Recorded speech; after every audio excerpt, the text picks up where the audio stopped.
خداवंद के जिंदा बाबरकत नाम में एक बार फिर आपकी सलामती हो। जैसे कि हम कलाम मुकद्दस में से बुक ऑफ एक्ट्स की स्टडी कर रहे हैं और आज हम देखेंगे अमाल की किताब उसका 27वां बाब, पौलुस की जहाज़ पर रोम के लिए रवानगी। जब जहाज़ पर इतालिया को हमारा जाना ठहर गया तो उन्होंने पौलुस और बाद और कैदियों को शहनशाही पलटन के एक सूबादार यूलियस नाम के हवाला किया और हम इधर मुतियुम के एक जहाज पर जो आसिया के किनारे की बंदरगाहों में जाने को था सवार होकर रवाना हुए और पिछले नीकिए का अरिस्तर्खुस मुकदनी हमारे साथ था। दूसरे दिन सैदा में जहाज ठहरा और यूलियस ने पौलुस पर मेहरबानी करके दोस्तों के पास जाने की इजाजत दी ताकि उसकी खातिरदारी हो।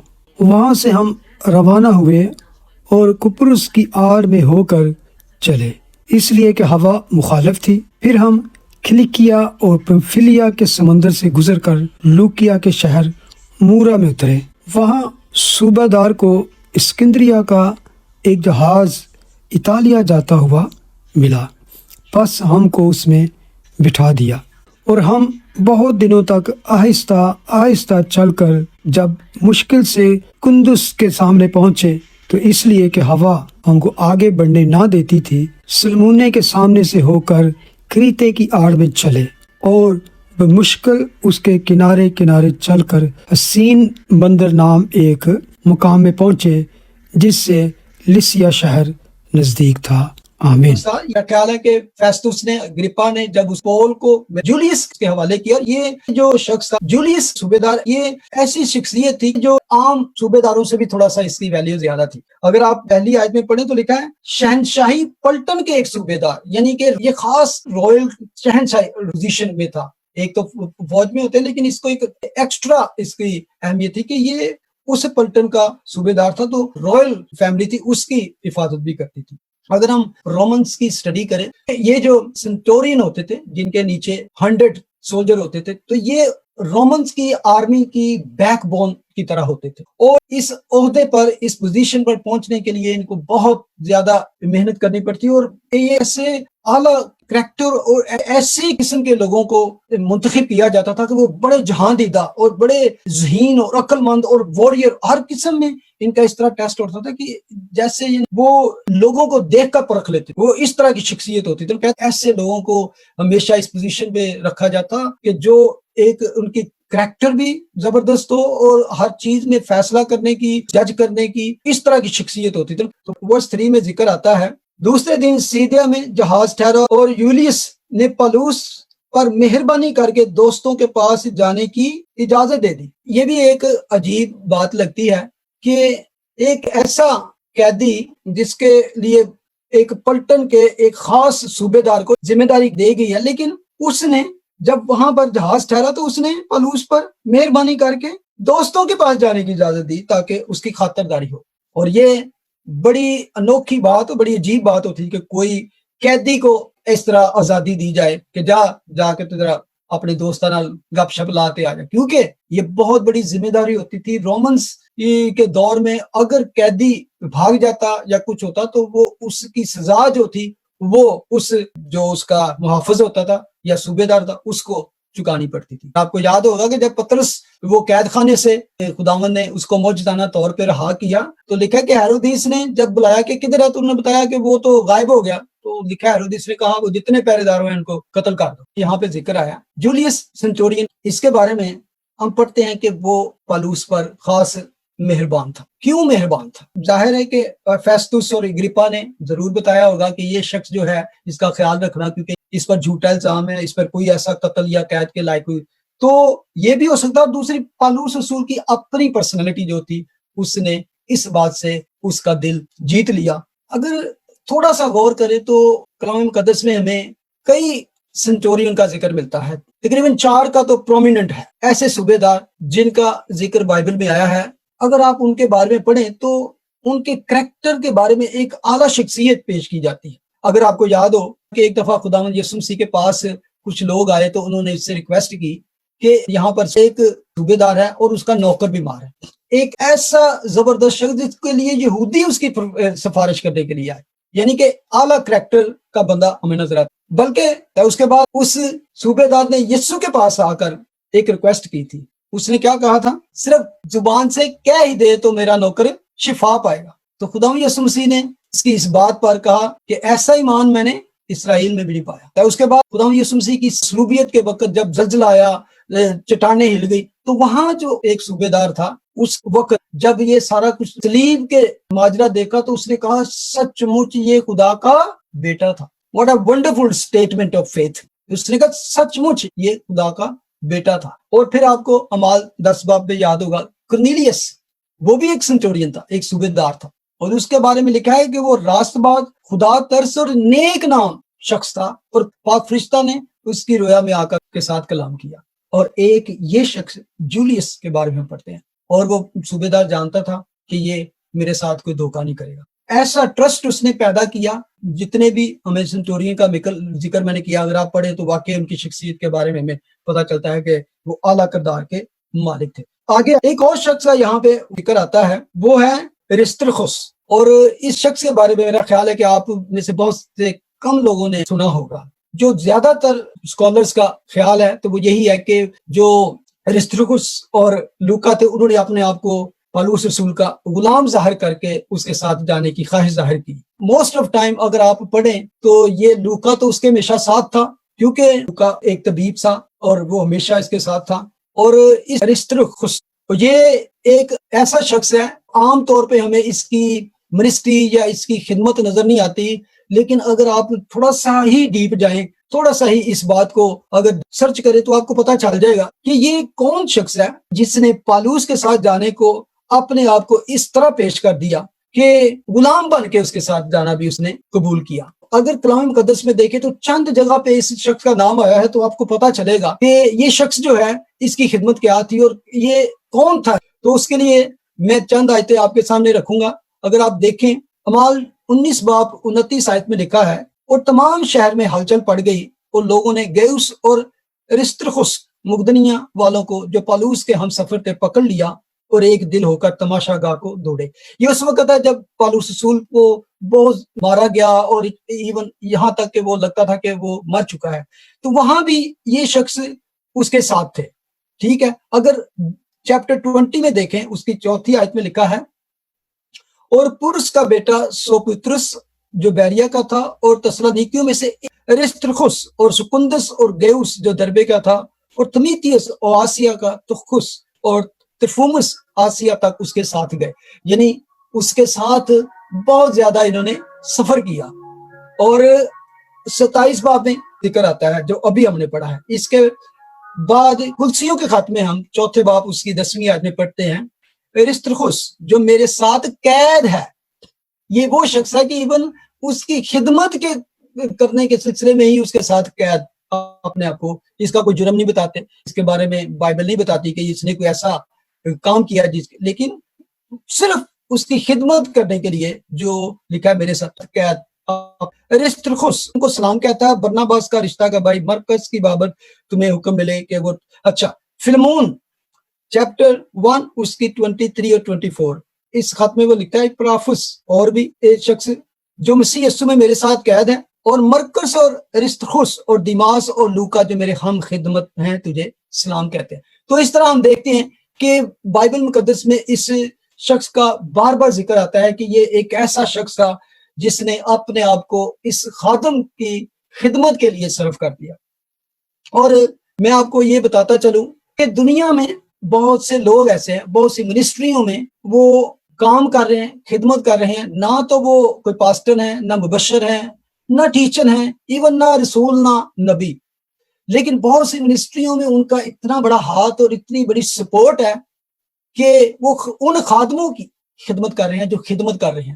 بہت سارے لوگ ایسے ہیں جو پاسٹر ہیں یا ٹیچر ہیں یا خدا کے مبشر ہیں جو خدمت کر رہے ہیں، اور ان کے پیچھے بیک گراؤنڈ میں رہ کر طرح طرح سے ان کی خدمت کر رہے ہیں، اپنے روپے پیسے سے، اپنی اور طرح کی کئی طرح سے. ان کی سپورٹ کی وجہ سے وہ بہت ساری منسٹری چل رہی ہیں، اور وہ بہت سارے ایسے لوگ ہیں جو ہمیشہ اپنے آپ کو بیک گراؤنڈ میں رکھ کر تو خدمت کرنا پسند کرتے ہیں. تو یہ ان میں سے ہی ایک ایسا شخص تھا جس کو ہم یہاں پہ دیکھتے ہیں کہ وہ پول کے ساتھ ساتھ رہا اور اس نے اپنے آپ کو اس کے لیے وقف کر دیا۔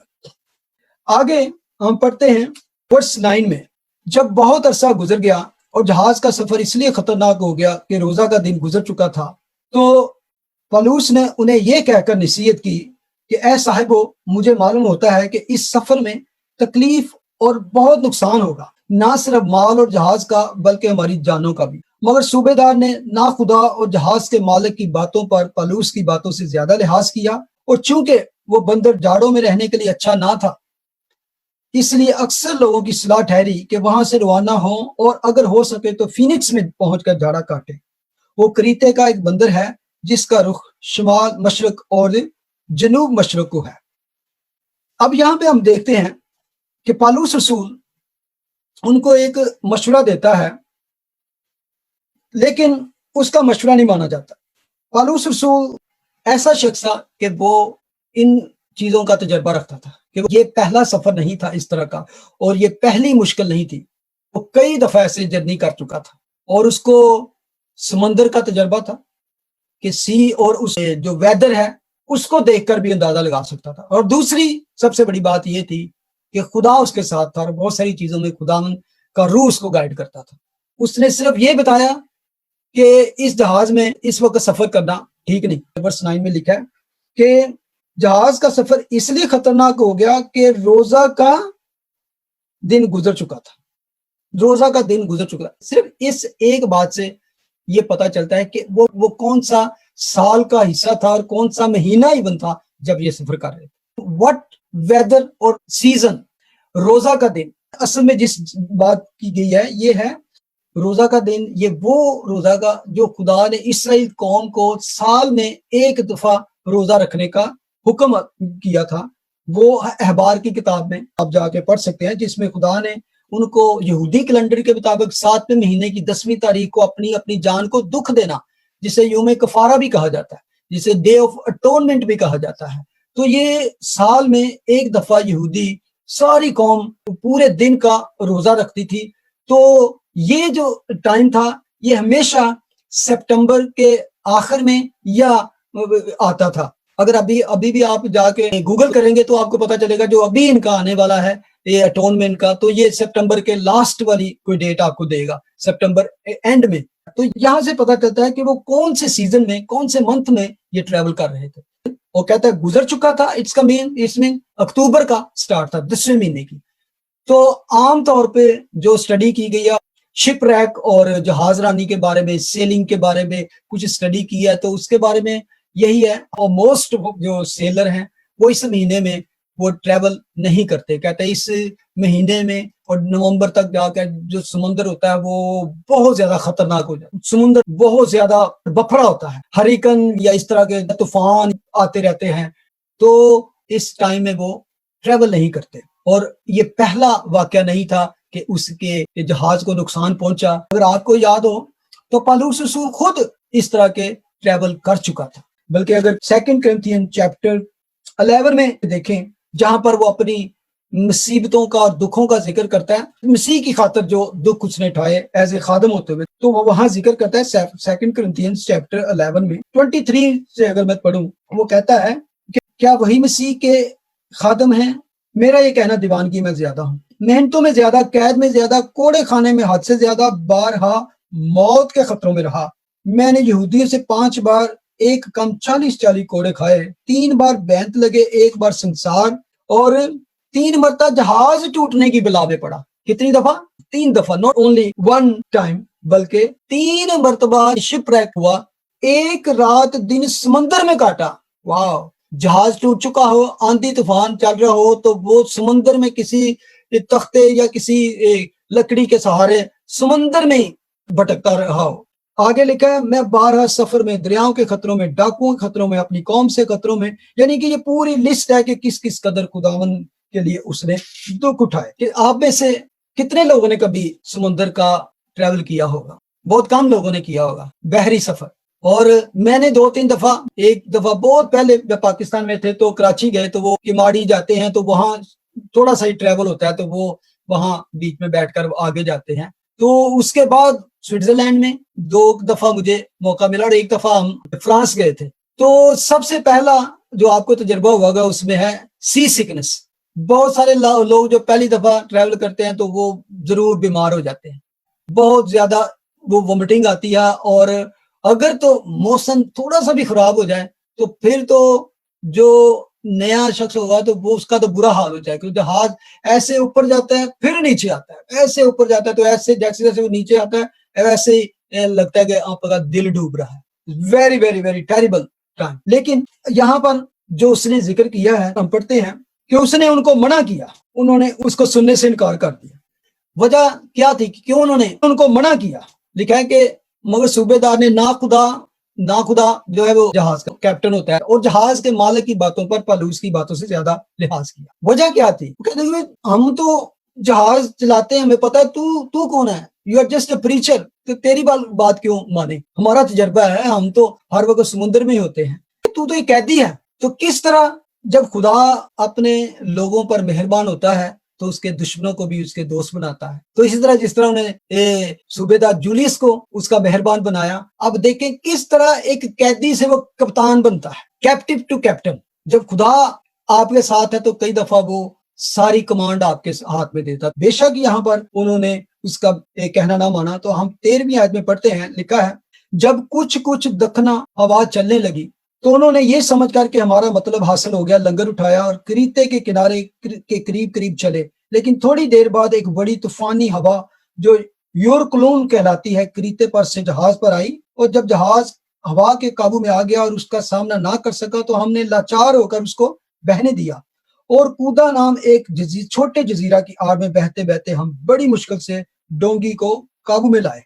और जब मलाह उसको ऊपर चढ़ा चुके तो जहाज की मजबूती की तदबीरें करके उसको नीचे से बांधा, और सोरतू उसके चूर बालू में दस जाने के डर से जहाज का साजो सामान उतार लिया और उसी तरह बहते चले गए। मगर जब आंधी से बहुत अचकोले खाए तो दूसरे दिन वो जहाज का सामान फेंकने लगे, और तीसरे दिन उन्होंने अपने ही हाथों से जहाज के आलात और असबाब भी फेंक दिए। और जब बहुत दिनों तक ना सूरज नजर आया ना तारे और शिद्दत की आंधी चल रही थी, तो आखिर हमको बचने की उम्मीद बिल्कुल ना रही। आखिर हमको बचने की उम्मीद बिल्कुल ना रही। अगर गौर करें तो 23 से लेकर जो मैंने अभी तक 20 आयत तक पढ़ा है, अगर आम तौर पे पढ़े तो बहुत सी बातें हमारे सर से गुजर जाएंगी, समझ नहीं आएगी आपको ये क्या है। इस पूरे चैप्टर में तकरीबन 11 टाइम सेलिंग जो जहाज रानी की चीजें जिस तरह यहाँ पे बयान की गई हैं, जो इस्तिलाहात पेश की गई हैं, टर्म्स यूज की गई हैं, इट्स अमेजिंग। और बहुत से स्कॉलर और बहुत से लोगों ने इस चीज को स्टडी किया है, जिसकी वजह से उन्होंने इस वाक्य को माना है कि दैट इज फैक्ट्स, ये कोई घड़ी घड़ाई कहानी नहीं है। यहाँ पर जो बातें और जो टर्म्स यूज की गई हैं, नॉटिकल जो एक टर्म है जो जहाज रानी में यूज की जाती हैं, वो सिर्फ वही जानते हैं कि इन चीजों का क्या मतलब है। ये हवा जो दखना हवा चलने तो किस चलनी चाहिए, फिर आगे लिखा है यूक्रून चलाती है। और अगर आप एक लफ्ज पढ़ा डोंगी, ये छोटी कश्ती होती है जिसे हम लाइफ बोट भी कहते हैं। ये अक्सर बड़ी बड़ी जो शिप होते हैं उनके साथ लाइफ बोट रखी होती है कि अगर हादसा हो जाए तो उस पर सवार होकर तो वो चले जाए। तो यहाँ पे लिखा है कि बड़ी मुश्किल से डोंगी को काबू, क्योंकि वो साथ साथ बांधी होती हैं, तो वो जब उन्होंने देखा कि वो तूफान और आंधी की वजह से कभी इधर और कभी इधर जा रही है, बल्कि जहाज के साथ टकरा रही है, तो वो टूट भी सकती है और जहाज को भी नुकसान। तो लिखा है कि उन्होंने उसको क्या किया कि उसको पकड़ कर तो जहाज में रख लिया ताकि जब मौका मिले तो हम इसको इस्तेमाल कर सके। आगे लिखा है वर्स 17 में, और जब मलाह उसको ऊपर चढ़ा चुके तो जहाज की मजबूती की तदबीरें करके उसको नीचे से बांधा। ये बड़ा एक मुश्किल सा काम होता है कि जब दोनों तरफ से जहाज को लहरें और कहते छल्ला पै रही होना इधर, तो वो ऐसे लगता है कि इधर से आई तो इधर जाएगा तो वो जहाज टूट सकता था। तो उसके लिए फिर वो बड़ी बड़ी उनके पास चेन होती है, तो वो नीचे से उसको निकाल कर शिप के नीचे से दूसरी तरफ से उसको बांधना पड़ता है ताकि वो जहाज अगर जाए इधर सारा जाए तो किसी तो टूटे ना उसके फट। अगर आपने इस तरह की कोई शिपरैक की कोई मूवी वगैरह देखी हो तो आपको थोड़ा तजर्बा होगा। मुझे तो ये चीजों का सीखने का मौका, इस चैप्टर से कुछ चीजों का मौका मिला सीखने का। तो उन्होंने उसको बांधा। एक लफ्ज है सोरतुस के चोर बालू में धंस जाने के डर से, अंडरनीथ सीक्रेट सैंड बार्स हैं। इसके बारे में है कि ये जिस साइड की बात कर रहे हैं, जिस एरिया की बात कर रहे हैं, वहां पर क्या था कि ये अफ्रीका की तरफ कुछ ऐसे साहिल हैं, ऐसे जजीरे हैं, वहां पर जो अंडरनीथ सीक्रेट सैंड बार्स हैं कि वहां पर अगर जहाज चले जाए कभी कभी तो सीक्रेट सैंड बार वो मूव करती रहती हैं, तो कई दफा जहाज वहां पे फंस के तो बर्बाद हो जाते हैं। वो फंस जाएं तो फिर निकलना मुश्किल हो जाता है। तो बड़ी खतरनाक ये हालत में थे कि हम उस साइड पे ना चले जाएं, वो चोर बालू में धंस जाने के डर से। और यानी सीक्रेट जो सैंड बार्स हैं, हम उसमें फंस कर तो हमारा जहाज तबाह ना हो जाए। तो इसलिए वो उन्होंने क्या किया फिर कि जहाज का साजो सामान उतार लिया और उस तरह बहते चले गए। यानी कि अगर उस दौर में जाएं तो उस दौर में आज जैसे जो जहाज हैं वैसे नहीं होते थे। आज तो बहुत सी टेक्निकल उसमें चीजें हैं, बहुत सारे उनमें उनको हैंडल करने के लिए बहुत सारी चीजें हैं, लेकिन उस वक्त ऐसा नहीं था। और आखिरकार उन्होंने जहाज को अपनी हालत पे छोड़ दिया। साजो सामान उतारने का क्या वजह थी? क्योंकि पानी जहाज में भर रहा था और पानी जहाज में भरने की वजह से जहाज डूबना शुरू हो गया। तो उन्होंने क्या किया, जहाज का साजो सामान उतार दिया और